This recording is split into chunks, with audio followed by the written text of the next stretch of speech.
उत्तर प्रदेश के लिए आज का दिन ऐतिहासिक है। ऐतिहासिक इसलिए भी है क्योंकि 20 तारीख को उत्तर प्रदेश के 9 सीटों पर हुए मतदान के बाद आज 23 तारीख है और आज रिजल्ट आ रहा है, परिणाम आ रहा है, जिसपे सभी पार्टियों की निगाहें टिकी हुई थी।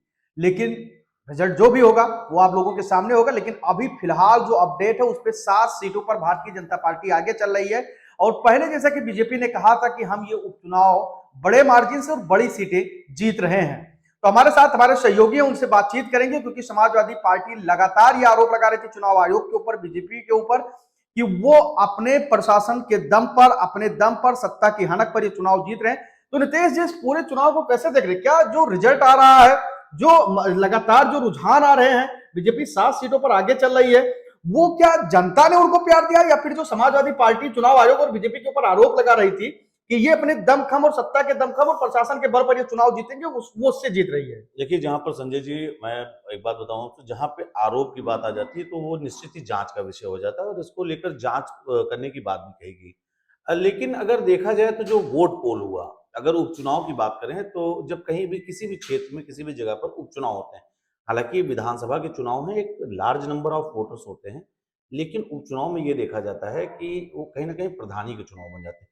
लेकिन जनता निकली है, जनता ने वोट किया है और ये वोट प्रतिशत जो बढ़ा हुआ है, क्योंकि उपचुनाव के हिसाब से एक वोट प्रतिशत अच्छा गया है, तो इसको कहीं ना कहीं ये माना जा सकता है राजनीतिक दलों के बीच में जो भी चर्चाएं हैं, परिणाम मायने रखते हैं। शायद मैंने कोई फिल्म देखी थी, उसमें पूछते हैं कि चांद पर पहला कदम किसने रखा, चांद पर दूसरा कदम किसने रखा, तो लोग कहते हैं कि दूसरा जिसने कदम रखा उसे कोई याद नहीं रखता है। परिणाम सामने है, तो परिणाम में कहीं ना कहीं जो रुझान आ रहे हैं उससे तो साफ ये लग रहा है संजय जी कि बीजेपी ने कहीं ना कहीं 27 के सत्ताधीश वाली जो बात थी, बोला इसको समाजवादी पार्टी ने था, लेकिन एक्वायर जो है बीजेपी ने किया है। अच्छा, एक और चीज देखा जा रहा था नितेश जी, बार बार अखिलेश जी आरोप लगा रहे थे, खासकर सीधा टारगेट कर रहे थे योगी आदित्यनाथ को। लोकसभा चुनाव तक केजरीवाल ने एक बयान दिया था कि इस लोकसभा चुनाव के बाद उत्तर प्रदेश के सीएम बदल दिए जाएंगे, यानी योगी आदित्यनाथ बदल दिए जाएंगे। और जनता के मन में ये भ्रम भी फैला, कहीं ना कहीं उससे थोड़ी सी हम कह रहे हैं कि अगर संविधान के उससे नहीं हुआ, पीडीए का लाभ हुआ, लेकिन कहीं ना कहीं थोड़ा सा इफेक्ट पड़ा था कि योगी आदित्यनाथ के जो समर्थक थे उनमें थोड़ा सा दबाव मानसिक तौर पर उनको पड़ा था।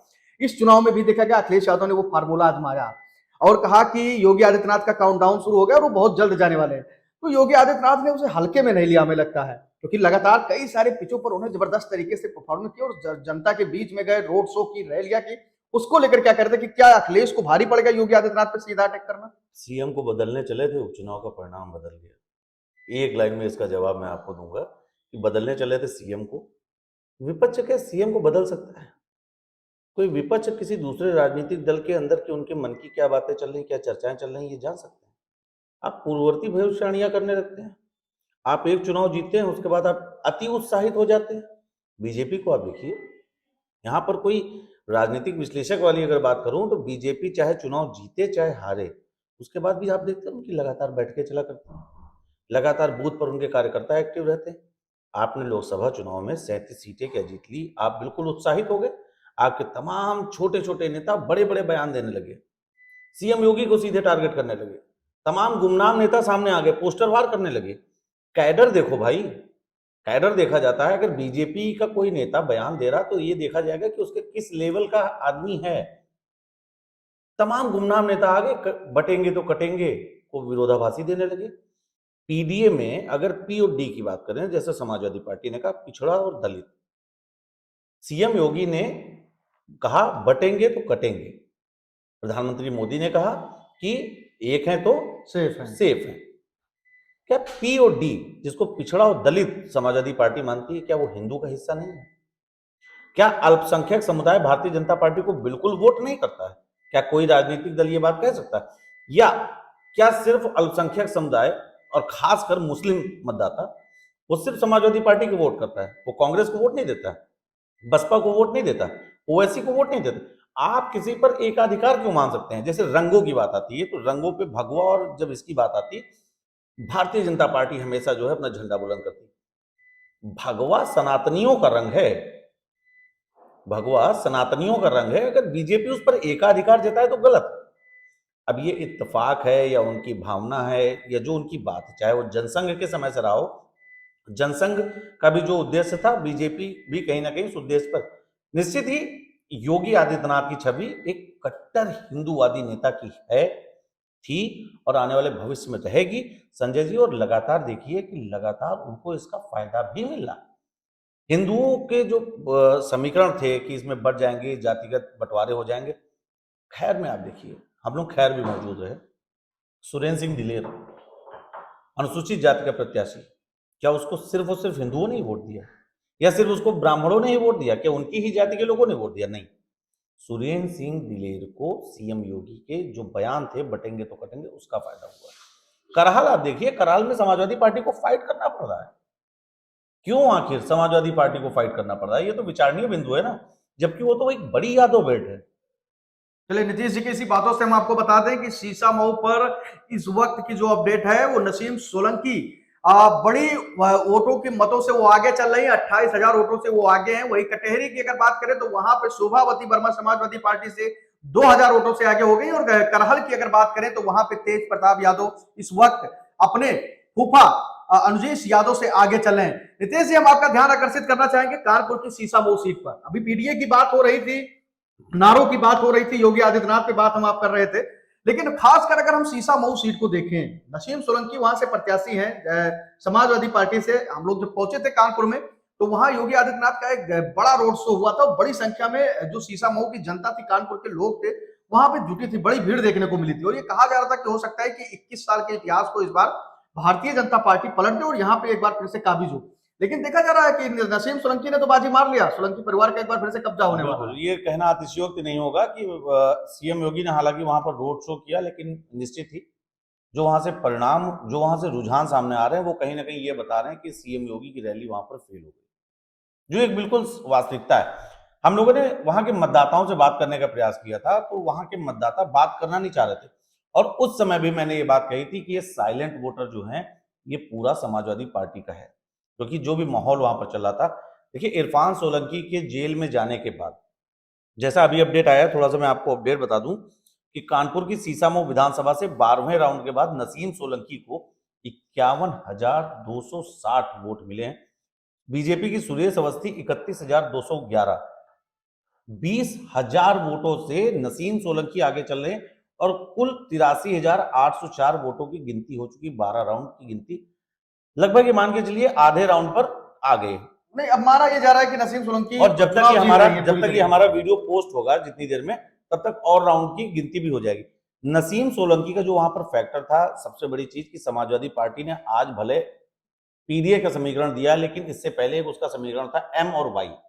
तो एम और वाई समीकरण का एम सीसामऊ में एक बड़ी संख्या में, बल्कि संख्या में मौजूद है। इरफान सोलंकी के साथ वहां के लोग थे ही। इरफान सोलंकी के जेल जाने के बाद नसीम सोलंकी को टिकट देकर अखिलेश यादव ने अपनी जीत पहले ही वहां से कंफर्म कर ली थी, क्योंकि जो सबसे बड़ी बात सामने निकल कर आई थी वो ये निकल कर आई थी कि नसीम सोलंकी जब वोट मांगने जा रही थी तो कई जगह पर वो भावुक हो जा रही थी। कई लोगों ने इसमें कुठाराघात भी किया, लेकिन निश्चित ही एक पारिवारिक दृष्टिकोण से अगर संजय जी देखा जाए, जिस किसी का भी पति जेल के अंदर होगा तो वो महिला व्याकुल होगी, और वो उसकी व्याकुलता थी, वो दिखी, वो भावुक हुई और भावुकता का इसको फायदा मिला। लोगों ने वोट के रूप में पूरा आशीर्वाद नसीम सोलंकी को दिया। और निश्चित ही जब तक ये वीडियो अपलोड होगा, संभवतः उस समय तक काउंटिंग पूरी हो जाए। लेकिन जैसा आप कह रहे हैं, इस बात से पूरी तरीके से सहमत हूं कि कानपुर की सीसामऊ बीजेपी रिकॉर्ड नहीं तोड़ पाएगी, नसीम सोलंकी वहां से विजयी।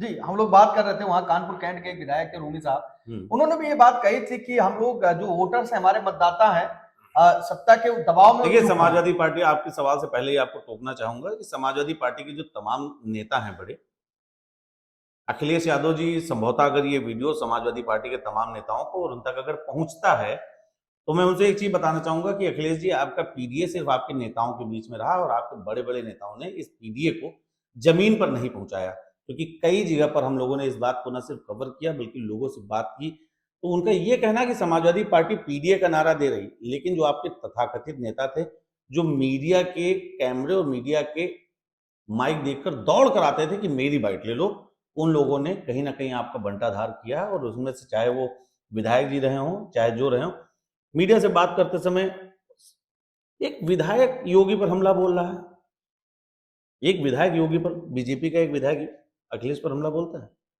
कैडर बटा हुआ है, आप उस जगह पर टारगेट कीजिए ना जहां आपको टारगेट करना है। बीजेपी ने उस जगह पर टारगेट किया। पीडीए की बात अखिलेश यादव लेकर आए। बीजेपी के पास कोई नारा नहीं था। पीडीए और संविधान की काट बीजेपी के पास आज भी मौजूद नहीं। मैं बहुत जिम्मेदारी से कह रहा हूं।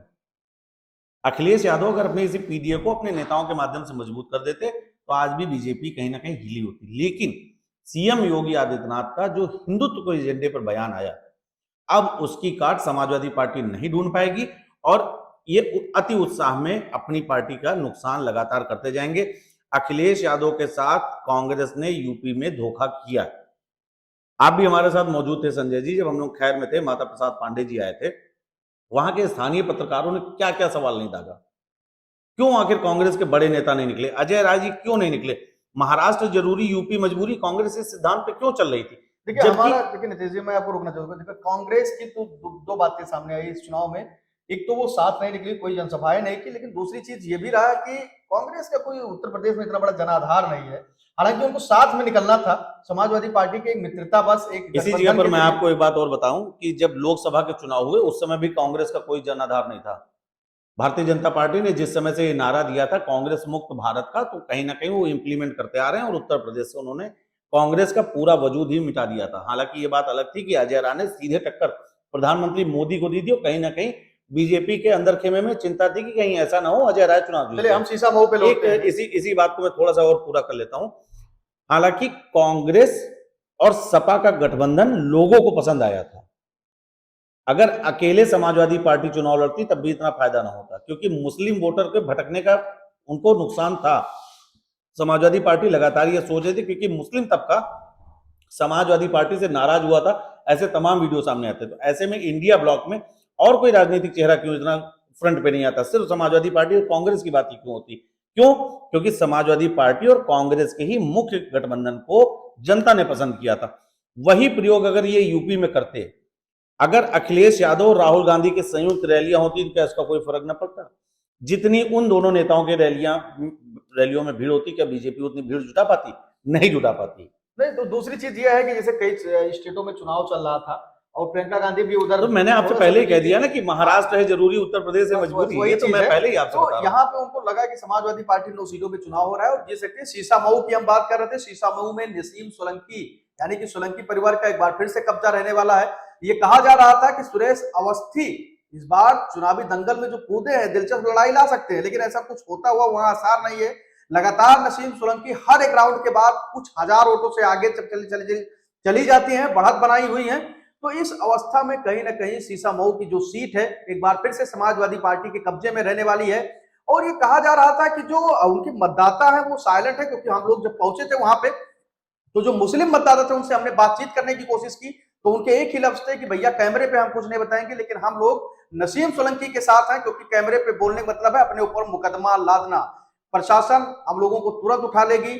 और बहुत सारे लोग दबे हुए थे, लेकिन उन्होंने अपने मताधिकार का प्रयोग करके ये साबित कर दिया कि आप किसी की आवाज को दबा नहीं सकते। इसीलिए उसी का ये परिणाम है कि उत्तर प्रदेश की कानपुर के शीशा मऊ विधानसभा सीट पर इरफान सोलंकी के बाद एक बार फिर से इतिहास बनता हुआ दिखाई दे रहा है और नसीम सोलंकी वहां से चुनाव जीतती हुई नजर आ रही है। वैसे आपको क्या कुछ लगता है कि शीशा मऊ सीट पर आखिर में नसीम सोलंकी की जीत का कारण क्या है? वो चुनाव कैसे जीती और क्या कुछ कमी रह गई भारतीय जनता पार्टी में? क्या कुछ कमी रह गई योगी आदित्यनाथ के उस हिंदुत्व विचारधारा में? और क्या कुछ कमी आप देखते हैं भारतीय जनता पार्टी के शीशा मऊ के जो लोकल स्तर के नेता हैं उनमें? आप अपनी राय हमें कमेंट सेक्शन में दे सकते हैं। धन्यवाद।